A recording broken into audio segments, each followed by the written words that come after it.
faith book, the book of faith, the Word of God, the Bible.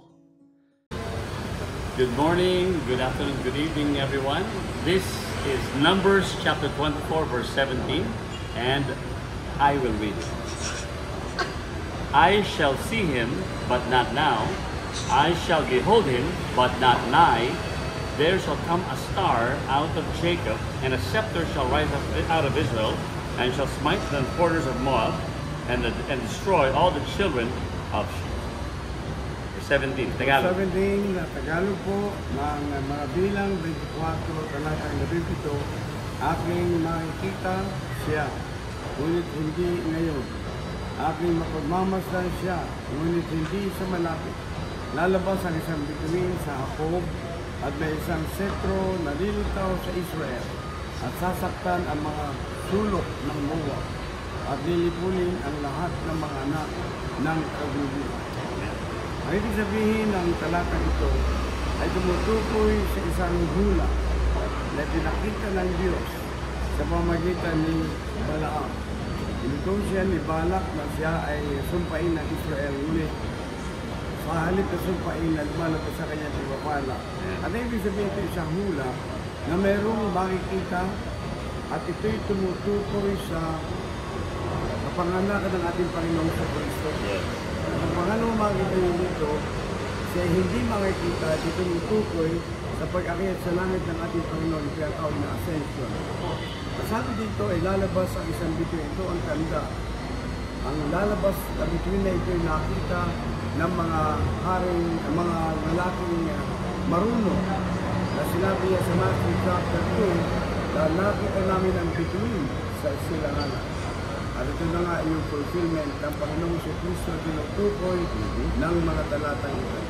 Una sa lahat, ang Panginoong si Kristo na mamamatay para sa kasalanan ng tao, mabubuhay mo muli, aakit sa langit, at pagpapakita ng tanda ng kanyang pagsilang. At ito yung sinabi ng setro na lilitaw sa Israel. Ito sabihin ng setro, ito yung hari, ito ang mag-ahari. At makita po natin sa mga hinaharap na Panginoon sa Kristo sa ngayon ay nag-ahari sa puso ng maraming mananampalataya. At sa literal mag-ahari sa pagdating niya dito muli at kanyang itatayong kaharian sa loob ng 1,000 taon. At yung sinabi, lilipunin niya mga kaaway at wala nang maging kaguluhan sa pagkakaroon ng pandaigdig na kapayapaan.